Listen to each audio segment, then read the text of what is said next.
Hi, this is Gail Fry, and this is EDL 852 Case Study Narrative. Who should create the school's visions?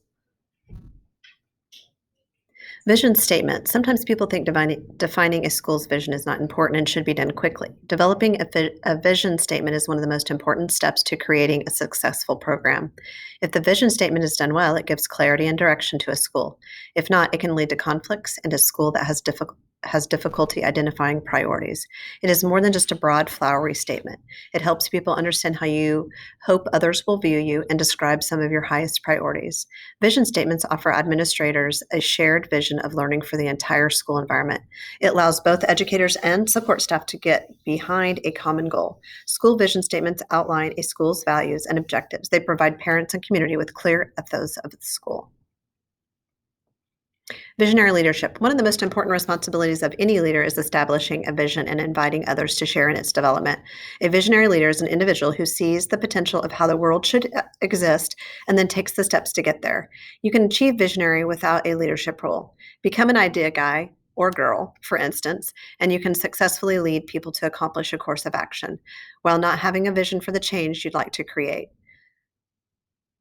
3 characteristics of a visionary leader are being a risk taker, being a good listener, and taking responsibility. Scenario. The case study is about a principal who is new to the rural district. This rural district, she's going to be a principal for a brand new middle school that is being built. She was hired prior to the school being completed.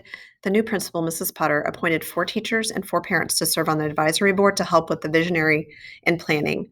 Mrs. Potter let her members know right away that she did not want to be the chair of this committee, but wanted to be a valued member who would work with the team to come up with the school's vision statement. The conflict is that Mrs. Potter does not want to come up with the vision statement on her own. However, the committee voted to have Mrs. Potter create the vision statement on her own and that they would support whatever her vision is. Mission and vision statement relationships. While vision statements are the way that people will describe your school, mission statements are the way that you would describe your school to others.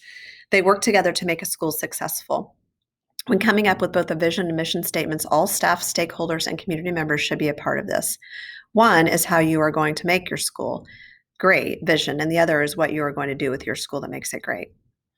In our scenario, Mrs. Potter has made the vision statement a top priority. This is important because developing a vision as well as a mission statement are 2 of the most important steps toward creating a successful school. Alternative proposals. First, proposal was that everyone share what their vision was and then collectively come up with one vision from all the ideas presented at the board. Of course, the committee did not agree on this, and they wanted Mrs. Potter to come up with a vision statement on her own. They could agree with it and sign off on it, and they could change some things on it once she came up with it. This is clearly a battle that Mrs. Potter will not win. The committee has already voted to have her be the responsible for the vision of the new school.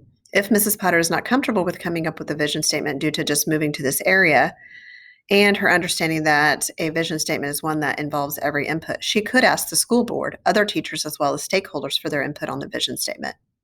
It is clear that Helen's expectations of what a leader is are different from Mrs. Potter's.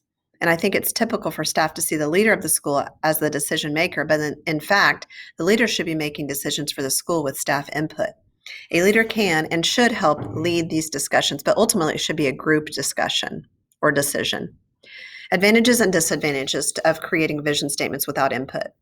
As lead managers, school principals play a key role in school success, and their leadership skills highly contribute to the effectiveness of school.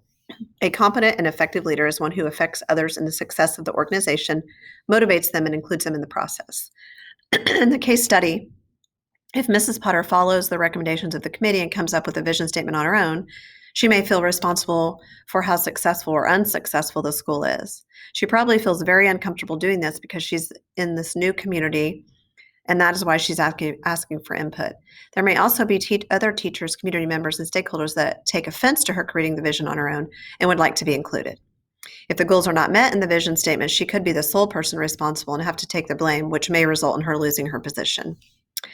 Data from the other local schools could be used to determine what vision goals these schools have. These could be a great resource for Mrs. Potter and help her determine what the vision of the district, community, and stakeholders Data is important to look at, especially if it shows that what works and what has not worked in previous visions for schools. Stakeholders and the vision statement. Implementing a school vision isn't a continuous process that requires a principal to connect with all stakeholders, assess school needs, and embed the vision in the school culture. It's important that the vision unites stakeholders around the school journey of improvement.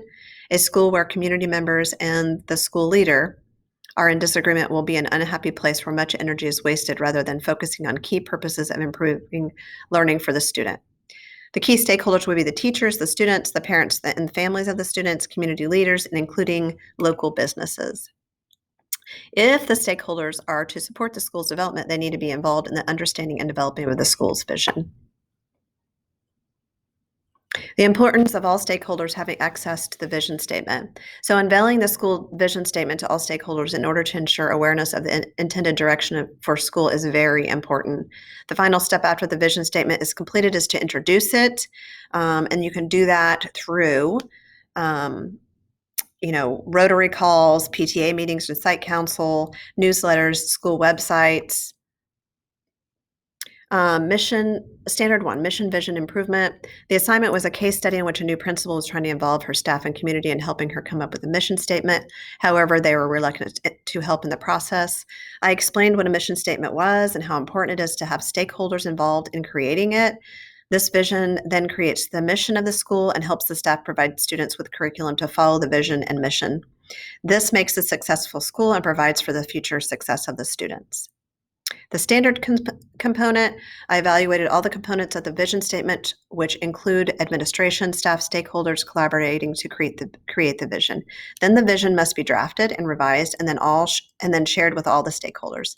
It's shared with the community and stakeholders through meetings, social media, newsletters, and once this happens, it becomes part of the school norms. That's the end of my presentation. Thank you very much.